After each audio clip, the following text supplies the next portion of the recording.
All right. So I've never done a reaction video, but today is the goddamn day. Corey Gaming dropped a video, and bro, this shit is amazing. I haven't seen the video. I just know Corey Gaming is like really, really good, and they haven't been dropping videos like that. They only been dropping like shorts of like previous videos.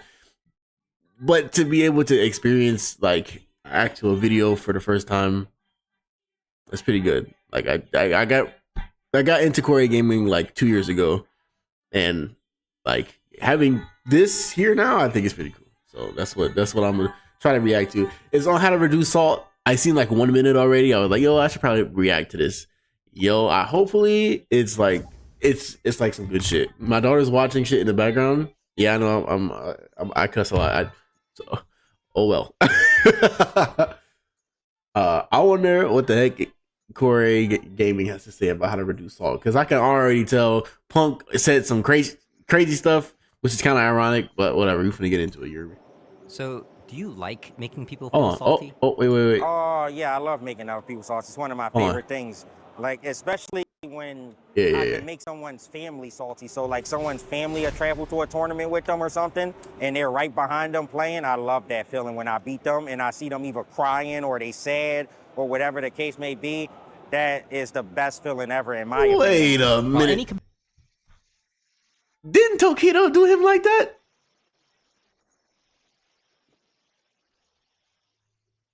I could have sworn Tokido made that man cry in what was that, 2016? 2017, 16, 17?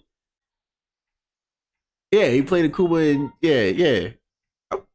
I'm pretty we're gonna leave that where it is. Competitive game can breed salt. Fighting game formats make it an extremely efficient distributor of it. In the first year Street Fighter 6 was at EVO, Whoa, hello, had Epic Games. 7,083 competitors who paid to compete. Okay, there we go. And 7,077 of them got eliminated after losing just 2 best-of-3 sets. That's a lot of salty people gathered for just one weekend. An event like this is possible in a game where the length of a round is limited by a 99-second timer, and where a round can be over in seconds. Yeah, especially Street Fighter 6, bro. If you start losing, 10-second round. It makes one wonder if this is all just some cultish exercise in masochism or even sadism. That felt good, didn't it? Like feeling sour or bitter, feeling salty encompasses a range of James negative Chin, emotions, why ain't we got the and it Cammy joint, usually yo? comes when something is not going your way in the game. If you're beating yourself up for not doing better, you might feel shame or inadequacy. Good games though. You played well. No, I dropped like multiple times. You did. If you think your opponent wronged you somehow, you might feel anger or resentment. Bro, and if you think bro, go back, because that's a classic display of salt right there, bro. That man wanted to swing on his ass so bad. Oh, look at the look. Bro, look at the disdain in his eyeballs, bro. That's a hood nigga. If I ever seen one, try not to crash out, bro. Look at it. He want to swing on his ass so bad, bro.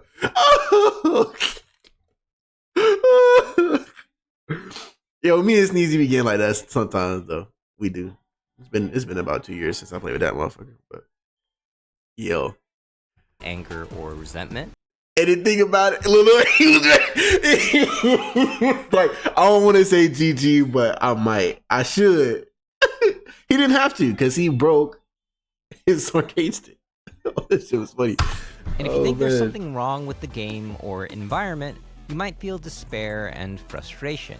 I shouldn't come there and lose to the monitor or the PS4. If someone outplays me, that's good shit. But if I lose to somebody with online infrastructure as part of the matchup, that's the thing that gets me mad the most. If being so emotionally affected by competitive gaming seems odd or even pathological, consider how people behave in traditional sports. In any competitive game, players will inevitably suffer some form of psychological pain, which sounds bad, but I like to think of it like the inevitability of suffering physical pain in a sport like soccer. Growth through the more competitive you are, is why we have competition. The more competitive, yeah, I think he's about to say that. But the more competitive you are, the less you'd like to take a loss. Like, look at the Drake thing right now. Like, he really does not want to take a loss. Like, he really does not like appreciate this. And I'm like, I'm the same way, bro. I hate losing.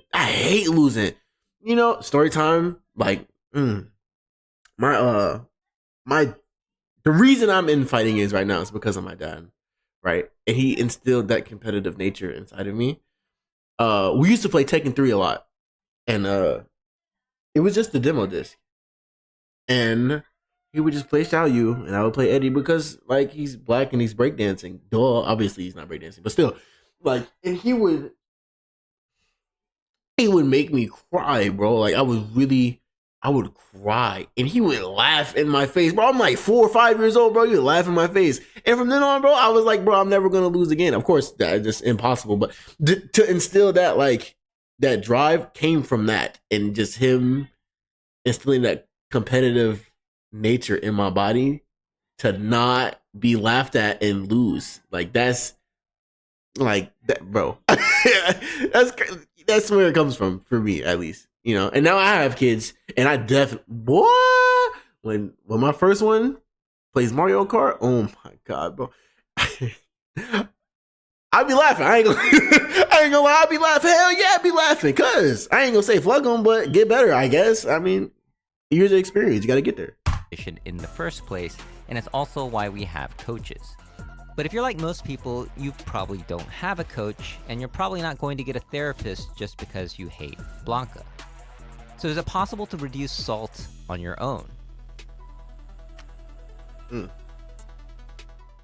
The self-help book Feeling Good by David Burns claims that you can alleviate your anxiety, depression, guilt, and anger with a concept called CBT, not closed beta test. I knew you was gonna say that shit. It may seem like overkill to treat video game salt with a book designed to restore people's will to live, but the same stuff applies, albeit with lower stakes. Bro, the core concept of fighting games get you stuck away, you feel me? When your character gets KO'd and you lose in the most unfair way possible, it seems like your saltiness is a direct result of that, but this isn't the case. Burns argues that you first see the thing that happened, but then you process what happened in your brain in what's called your internal dialogue, and that negative interpretation of the event is what makes you feel the salt. This idea has been around for a long time, going back to the Buddha and the Greek Stoic philosophers. Epictetus said, men are disturbed not by things, but by the view which they take of them. But maybe you feel that the way you look at things is already very accurate, and any deviation would be an exercise in self-deception. Cognitive behavioral therapists argue that you can prove your negative thoughts wrong by identifying them and pointing out their fallacies, which are known as cognitive distortions. Yeah, hell yeah. Because, okay, oh man, story time. It was like that for me in the Marine Corps for a good, like, 7 months, dude. Because they instilled this, like, go big or die mentality. Like, you have to be the best regardless. And that's with anything. Like, it's with walking, eating, talking, breathing, like anything. And if you were to not meet a standard, it would feel so crushing. So crushing. That's why a lot of people didn't make it to see their bed some days, you know? But it kind of tweaked my brain a little bit in a positive note, because I would always do this. I'd be like, damn, bro, I really, there's no way for me to get better. I just fucking suck. I'm like, man, I played this game for 4,000 years, man. I just still suck. And then, like, I actually started going to tournaments. I actually started playing the game to learn. I'm like, oh, okay, this is what. That's why I got hit. That's why I lost. Oh, I remember back in the day. Oh, he has that knowledge too. Let's see how I can apply this time. Like that. That's cognitive distortion, cognitive restoration. It's all can be applied there too. I think that's pretty cool. Damn, what he kind of psych major he got going on. David Burns has a list of 10 cognitive distortions, and calling them out in your internal dialogue is the key to feeling better. This is in no way a replacement for the book or seeking a therapist, but it'll give you an idea of how this stuff works, and maybe it'll save you from an embarrassing moment or two. Ooh! Oh, hell no! After getting eliminated from a tournament without winning a single match, your automatic thought might be, I'm the worst. This is very unlikely to be true. At the same Street Fighter VI bracket mentioned earlier, the number of people who did not win a single match was 2,657 players. But even if you took those players and had everyone play each other in the largest round-robin tournament ever, you would find a last-place finisher, but would that player be guaranteed to be worse than this guy? Or how about this guy? I don't play a whole lot of video games. Words like worst, best, absolute, and completely are examples of all or nothing language, and while we casually use these terms all the time, worst episode ever. Most things are not black or white. All or nothing thinking is the root of perfectionism, the idea that any mistake means you're worthless. Not only is this untrue, perfect is an impossible expectation to satisfy, which means you'll constantly be disappointed until you realize that shades of gray exist. Yeah. For sure. Overgeneralization. This is the false assumption that just because something didn't go your way, it will never go your way. This kind of automatic thought often comes after getting rejected. It's true though. Whether you get rejected every time after I sleep, a job interview, he blocks. Every time I do a vid, he blocks. Just asking every to time, get 100%. next game, it makes no sense that the outcome will be the same every time because the people and situations are always changing. We are not living in Groundhog Day where every day is the same, and even if we were, changing your approach can lead to different results. Something is different. Which was the whole point of the movie. Anything different is good. The pain of rejection leads people to overgeneralize, and you even see this in-game. In Tekken, one of Kazuya's best moves is his Hell Sweep because it's too fast to block on reaction, but if it's blocked by a prediction or luck, he can be severely punished. You live and die by the Hell Sweep, watch any two, he'll do all that. A Kazuya player who overgeneralizes might get their Hell Sweep rejected once, think, what's the point, my Hell Sweep will never work, and stop using one of his best tools for the rest of the match. You tried your best, yeah, and you failed it's same thing with throws. The lesson is, never try. The best Kazuya players refuse to let this happen. Oh my God! Mental filter. This is when you focus on one bad thing about a situation while ignoring all the positives, and then claiming the whole situation is bad. Justin Wong is one of the greatest fighting game players of all time, but he's also known for one of the greatest losses of all time, Moment 37. While one could imagine how devastating this loss would have been, Justin didn't dwell on it much at all. So I don't think I got salty when like that moment happened. To us, it was like, that was good shit, right? That was wow. Like I'd never seen that before. The Daigo was Tuesday. I lost that set, so I was not salty. Because like ultimately in the end, Marvel Top 8 was after that Daigo parry. I won Marvel 3 free. That was his fourth Evo title in Marvel vs. Capcom 2. The way he lost in Third Strike was spectacular, but that didn't make his Marvel trophy suddenly disappear. When you filter out all the things you've accomplished and only think about that one mistake, you're making a lowlight reel in your head and putting it on repeat. Imagine making a reel of Tiger Woods missing putts and calling him a bad golfer. It's absurd, but your automatic thoughts love to do that. Yeah, they do that with LeBron. Anything can seem bad if you censor all its good qualities. Disqualifying the positive. This one goes one step further than mental filter. Instead of ignoring the positive things about something, you take it and somehow say it doesn't count. When someone compliments you on your gameplay, you might have an automatic thought like, they're just being nice. When you win a match, you might think, I was lucky, or they were going easy on me. Of course, you might want to be humble like Ryu. I still don't have what it takes. I must train harder. But at some point, you have to celebrate your victories, big or small, if you want to enjoy this activity. Hell yeah! Even Daigo. Hell yeah! Man, I used to practice them combos all the time, especially when Dragon Ball first came out, and Tatsunoko was like raining hell, bro. I just wanted to do his combos. I was just training all day in instant air overheads, instant air dashes. I remember being in my barracks room, bro, just sitting there, just doing it for like 3 hours. And then I did it in a match, and they blocked it. And I was like, at least I did it. Of course, like I lost pretty bad. But the fact that I did it, it was my first anime game. I never had done anything with an air dash or a super jump besides like Ibuki in Street Fighter 4. But that right there, it felt like an accomplishment for me, bro. Like I did something that's new in a new game, that's a new mechanic, even though it failed, it felt good to learn something and try it out. Now it's in my repertoire. Now I do it as a warm-up. You know what I'm saying? Even now, other people who want to get into fighting games, a quarter circle forward is not easy.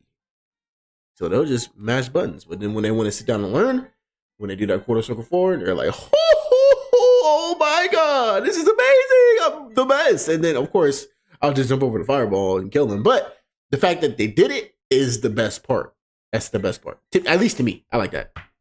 Who has written about his aversion to complacency, I need to get that book. mentions in his book that he celebrates his victories. It's just that he keeps them short. If every time you win you think it was a fluke or I just got lucky, then you might just be disqualified. I want that font, bro. Jumping to conclusions. This is when you automatically come to a negative conclusion about something without proper evidence. Basically acting like a terrible detective. There are two ways this comes about. One is called mind reading, hastily assuming that others are thinking lowly of you. This is when your friend isn't responding to your text message and you immediately think they're disrespecting you when there could be a million reasons why they're not answering. Mind reading is particularly insidious when playing online ranked. Because there's little to no communication outside of the gameplay, it's easy to assume that your opponent has no respect for you even when they're playing their game just like you are. The only way you can know for sure what your online opponent is truly thinking is by having special powers. Let's talk about power. Real power. The second way to jump to conclusions is called the fortune teller error. This is when you become pessimist Nostradamus and predict unrealistically bad outcomes as fact. It's one thing to go to a tournament and predict, I probably won't get first place, but it's another to think, when I lose, they're all gonna laugh at me. Whoa, people actually think that? That's What's more realistic is that when you lose, you'll be like over 99.9% of the entrants who will get eliminated in bracket. Fortune telling can be particularly distracting during a match. Something you often hear from the best players is not to think about the outcome of the match during the match. 게임을 하고 있는 도중에 다른 생각이 가끔 들 때가 있는데 그러면 보통 그 게임은 져요. 이거 져서 패자조로 가면은 다음 상대가 누구누군데 정말 힘들 것 같은데 어떻게 하지? 이런 생각을 할 때도 있어가지고 대회가 잘 될 때는 그런 생각 없이 그냥 게임에만 집중해가지고 잘 되는 Who is that? That's bro. And that's gonna do it! Our first ever Tekken World Tour Tekken 8 champion is gonna be Barrel Rank 2! Every moment you think the thought, I must not lose, is a moment taken away from thinking about your opponent's next move. If you have an automatic thought that tries to read people's minds or predict the future, call it out. You don't have magical powers. Magnification and minimization. Magnification is when you take something bad and blow it out of proportion, and minimization is taking something good and downplaying its significance. A great example of magnification is when someone taunts you during a match. He did a taunt combo to Punk in Grand Finals of EVO? What's interesting about taunting in fighting games is that it loses its power to provoke if it has a clear this is when he dropped the combo. Third Strike players expect others to use the taunt command because they know it gives characters various buffs. Wait, 31. This is not disrespect. But in Tekken, the key charge is a move that buffs your next attack while removing your ability to block, so it's mostly useless. But it's now widely seen as a taunt, even though it was designed as a move. If you do it after, what this all means is that for a taunt to be effective as a tool of psychological warfare, it must. Can we talk about that? Key charges are kind of good. They're kind of good, bro. They're kind of good, especially for people with like 10 frame counter hit launchers, brother. Those motherfuckers are pretty damn strong, bro. Wrong. Like, what? Bro, Law, well, he doesn't have a 10 frame launcher, but bro, what? And he did 111, 1333? What? Get out of here, brother. Get the fuck out of here. Or them low counter hit launchers, bro. Who else? Who has one? Who has a low counter hit launcher that's fast? Well, Jin. Well, yeah, but a low counter hit. I don't know, but key charges are pretty good if you set it up. If you set them up right, if you do it after the round, then you're like, okay, I might have to swing on you. But like during the round, I think it's okay. Like you're still interacting with them. It's still part of the game. But if you do it after, then I think that's taunting. That's okay. Be useless in the game. For a useless thing to become a big deal, you need magnification, also known as catastrophizing. Oh my god! Knuckle dude! On the other end, you can minimize the significance of a good thing. A common way of doing this is making your accomplishment seem smaller by comparing it to another accomplishment. Winning your first match in a tournament is a big deal until you tell yourself that it's not as good as making it out of pools. Don't matter. But you can be like this even if you win EVO 9 times. You can say it wasn't 10 times, and so on. If you can only hold L's and not take W's, of course you'll feel like you only lose. Emotional reasoning. This is when you think the way you feel is evidence for the truth of the situation. This isn't to say your feelings should never be trusted. Intuitions rooted in experience can save lives. Your feelings would not pass as proof. What the fuck? How reasonable do you think these automatic thoughts sound? I'm mad at my opponent, therefore they wronged me somehow. This game seems impossible to learn, so it is impossible to learn. I feel like I'm playing poorly, therefore I am playing poorly. Case closed. Well, look at that. When spoken out loud, these statements sound ridiculous. In competitive gaming, you often need to be your own coach and spit out some facts to counter your emotional reasoning. Are you actually playing worse than usual, or did your opponent find a counter to your strategy? Yeah. Should or must statements. The psychotherapist Albert Ellis described 3 thoughts that hold us back. One is the idea that I must do well or I'm worthless. The second one is that others must treat me well or they're worthless. And finally, the third one is that the world must give me exactly what I want now or the world is worthless. Because of the must. If you didn't masturbate, then you wouldn't awfulize, terribilize, catastrophize, say I can't stand it, and put yourself down. The problem with saying I should or must do something is that it creates pressure, guilt, and anxiety. I must train harder. This makes training feel like a burden because it's now an obligation you can fail to uphold. But if instead you were to say, I will train harder, it changes the focus from pressure to passion. There are many alternatives to saying should or must that convey your values without whipping yourself. If you're only stuck with, I'd like very much to do well, but I never have to, then you wouldn't disturb yourself. Now, when you say someone... That's just fighting games as a whole. Or just human nature as a whole. Passion drives humans to do a lot of stuff. It does. For me, it was passion just to not cry no more when I lost to my dad. And it turns into this. Now people only know me for fighting games. Some people only know me for fighting games, bro. Like, that's my passion. It's my passion. Like, I would sacrifice a lot just to play fighting games, bro. Like, I still play Dragon Ball even though the player base is like 6. It's passion. I love it. I love it, bro. Like, I want to practice still. Why? Because I love it. It's a passion. Just like that. It's just for anything you love, though. You got a passion for people, things, places. You just can't make that passion and turn it into an obligation, like you just said. Like that's crazy. You don't get paid for a lot of your passions. It's the best thing in the world to get paid for your passions, but most of the time you don't. That's just how it is, man. When else should or must treat you a certain way, you're putting your expectations of people unreasonably high, and when they fail to meet those expectations, which is inevitable, you will feel resentment, hostility, or anger. When playing online, someone might taunt you and you might think, they should not disrespect me like that. But if the Roman emperor and Stoic philosopher Marcus Aurelius were alive today, he would not be surprised in the slightest. In Meditations, he writes, begin the morning by saying to yourself, I shall meet with the meddling, the ungrateful, arrogant, deceitful, envious, and unsocial. A Stoic reminder that instead of spending energy on things you cannot control, use it on other things like getting good. The last way to use should or must statements is that the world should be a certain way this instant. When it's not, you feel helpless and frustrated. Yeah. Perhaps you want a fighting game to be more balanced. You can't change it right now, but you can adapt. Labeling.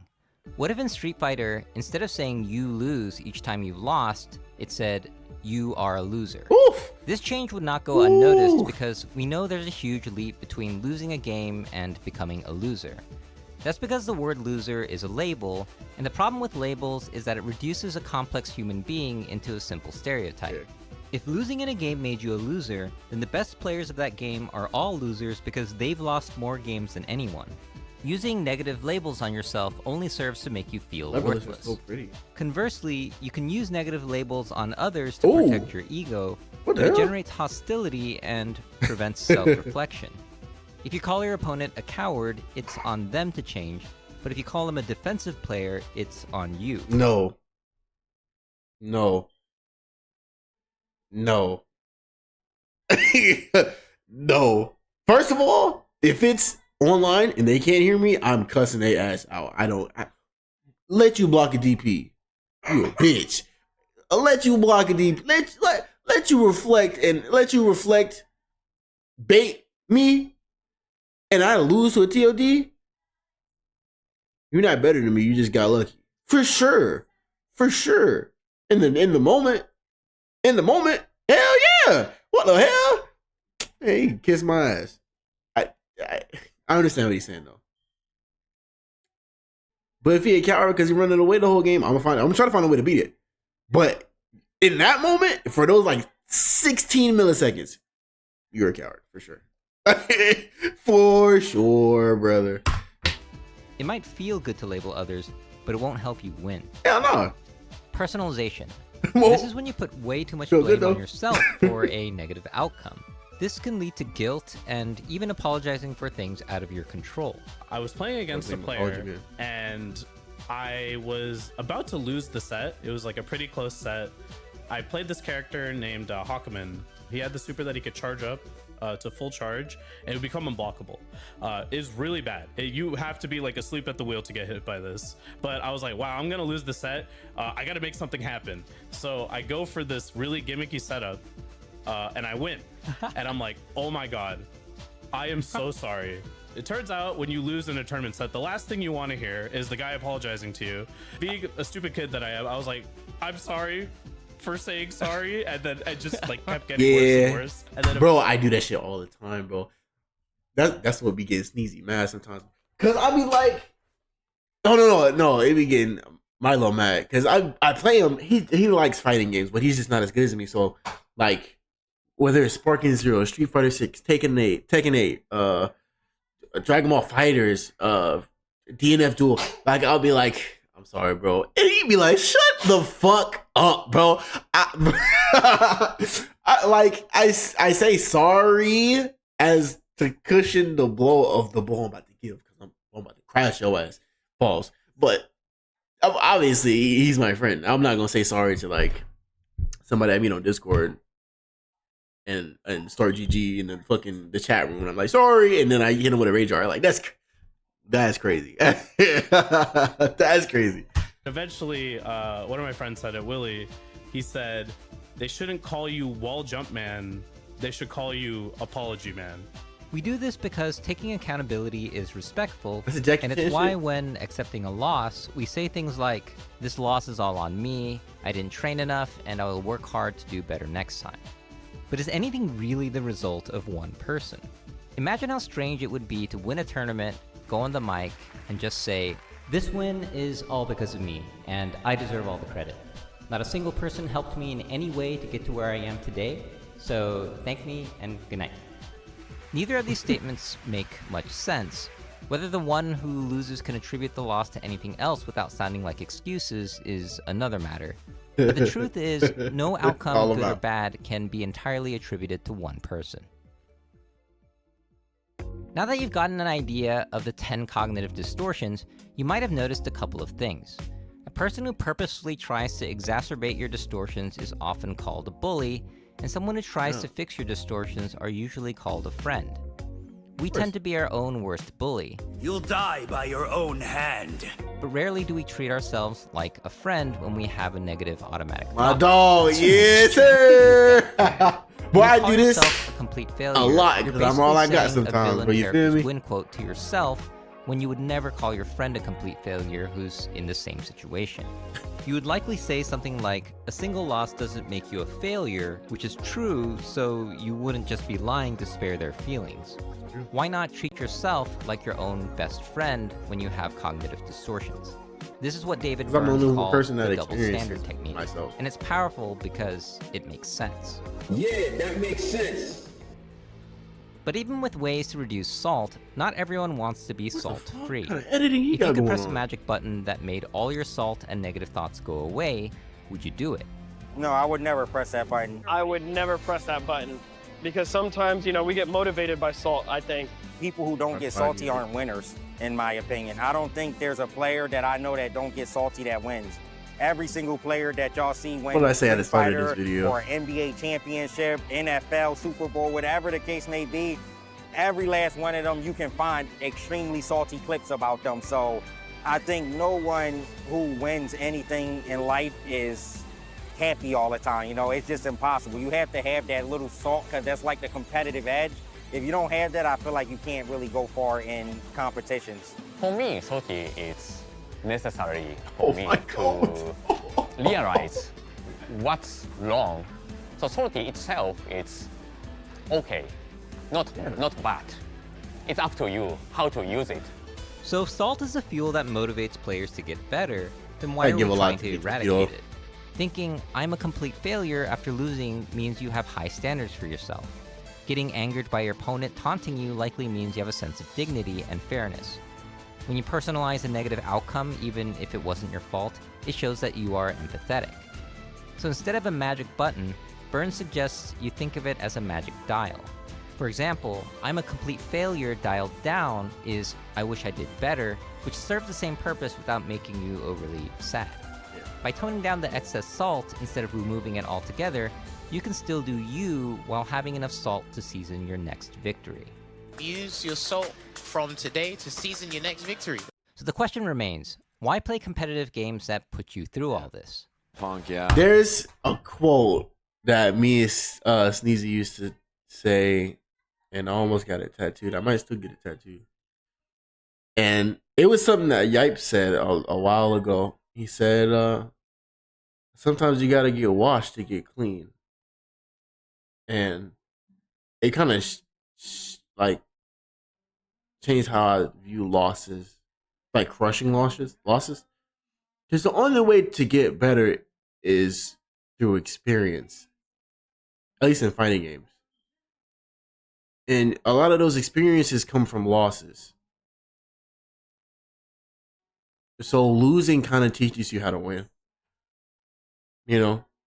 So even with life, like you my daughter just farted. But yeah, that's even with life. And I think I'm gonna teach my kids that too. Like, she's so pretty.